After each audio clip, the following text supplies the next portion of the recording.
त्रिरंगा पताका आम गौरव आम सम्मान जहाकु नहीं आमे गर्वरे कहूचे आमे भारतीय। भारत मातार पताका त्रिरंगा को सम्मान देबा आमर मूल लक्ष्य। जनवरी 26 तारिख को आमे साधारणतंत्र दिवस रूपे पालन करू निजर त्रिरंगा पताका को सम्मान जणाइबा पाई। एही दिन पताका को निर्धारित समय अनुसार पताका उत्तोलन करबा आमर मूल लक्ष्य। सूचना अनुसार कंधमाल जिला फुलबाणी पौर परिषद स्थित उपनियंत्रक बौद्ध माप और विज्ञान कार्यालय देखा मिली जातीय पताका त्रिरंगा प्रति होइथिबा असम्मानर दृश्य।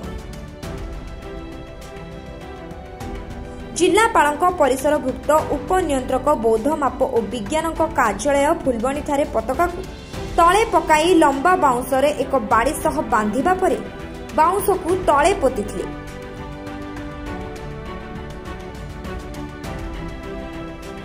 अपर पक्षरे काले बाउंस पड़ीजिब तेणु बाउंस को एक रस्सी साहाय्य कांथ को बांधिथिबा देखिबाकु मिलिथिला। इतिमध्ये पताका उत्तोलन समय जातीय संगीत गान न करिबा एवं कौनसी वरिष्ठ अधिकारी नथिबा मध्य देखिबाकु मिलिथिला। एही घटना एबे फुलबाणी सहर रे चर्चार विषय पालटिछि।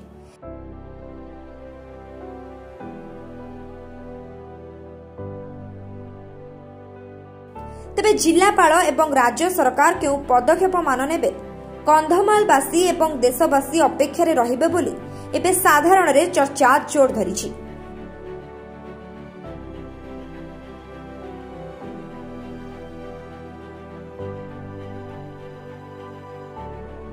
विजय कृष्ण पट्टनायक आईनजीवी देखंतु 1971 रे गोटे आईन आसिला नेशनल ऑनर एक्ट तास परे 2002 रे फ्लैग कोड भी आसीची।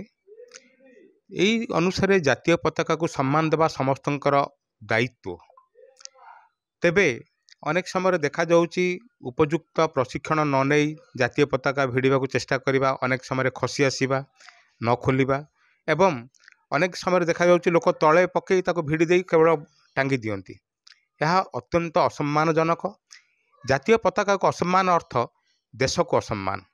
तेणु एई प्रकार जो माने भूल करुचंती से माने देशर प्रचलित आईन अनुजाई दंडित हेबा कथा। एई सबु कारणरू आमे विचार करिबा दरकार जे जातीय पताका प्रति जेमती सम्मान बोध रहिबो, जातीय पताका प्रति सम्मान अर्थ देशर सम्मान बढ़िबो, से दिगरे समस्त चेष्टित हेबा कथा। नचेत धीरे धीरे लोकों भितर नैतिकतार अधपतन घटी बोली बुझाक पड़ो एवं यह आदौ स्पृहणीय नुह। देखंतु सरकार तरफ निर्दिष्ट भावे एथिपाई निर्देशनामा जारी हेबा दरकार जे प्रत्येक विभागर अधिकारी निश्चित भावे जातीय संगीत गान समय उपस्थित रहिबे। विशेषकर स्वाधीनता दिवस और साधारणतंत्र दिवस अवसर में से उपस्थित रहिबा निहाती जरूरी। जदि से माने उपस्थित न रहंती ताहाकु मध्य निश्चित भावे एक जातीय सम्मान प्रति असम्मान बोली विचारण करने कथा। आउ गोटे बड़ कथा होउची एसबु क्षेत्र में जातीय पताका प्रति सम्मान बोध पाई सरकारी स्तर में जदि प्रचेषा न हेबो ताहले ताहा मध्य लोकंक भितर आग्रह बढ़ेबो नाही कि सेमानक मध्यरे गोटे निजर दायित्व प्रति अधिक सचेतनता सृष्टि करिबो नाही। तेणु सरकार ए दिगरे सतत प्रचेष्टा करने दरकार एवं समस्त को अधिक सचेतन करने दरकार। गतकाली आम देश में आम 76तम साधारणतंत्र दिवस पालन करिछे, किंतु केतेक कार्यालय देखा मिली जे सरकारी उच्चपदस्थ अधिकारी माने छुट्टी रे गाँव को पलि जाइथिबा हेतु से कार्यालय रे साधारणतंत्र दिवस पालन करा जाय नाही। यह देशात्मबोध एवं जातीयतावादर एक प्रतीक। आमर पूर्वपुरुष मानकु जो माने आम देश को स्वाधीन करथिले सेमानकु मने पकेबा एवं आमर परपीढ़ी को से संपर्क अवगत कराइबा पई आमे ए साधारणतंत्र दिवस एवं स्वाधीनता दिवस पालन करिथाउ। किंतु बड़ बड़ अधिकारी माने जो माने मोटा अंकर दरमा पाउछंती से माने छुट्टी होइथिबारु घर को पळै जाइछंती एवं तल स्तर कर्मचारी माने ए पताका को अवमानना करथिबा देखिबा मिलिछि।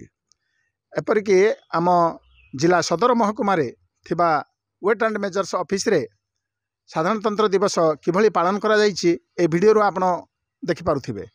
साधारणतः अधिकारी माने अति कम रे देशर जातीय पताका को सम्मान जणाइबा उचित, जहाँ फल जनसाधारण सेमानकर 76 वर्ष पूर्वर किभली ब्रिटिश सरकार द्वारा शासित होउथिले एवं आमर वीर पुरुष माने आमर जो माने देशात्मबोधक कार्यक्रम उद्बोध होई देश को स्वाधीन करथिले सेमान को मन पकाइया पई एही दिवसटी को आमे पालन करिथाउ।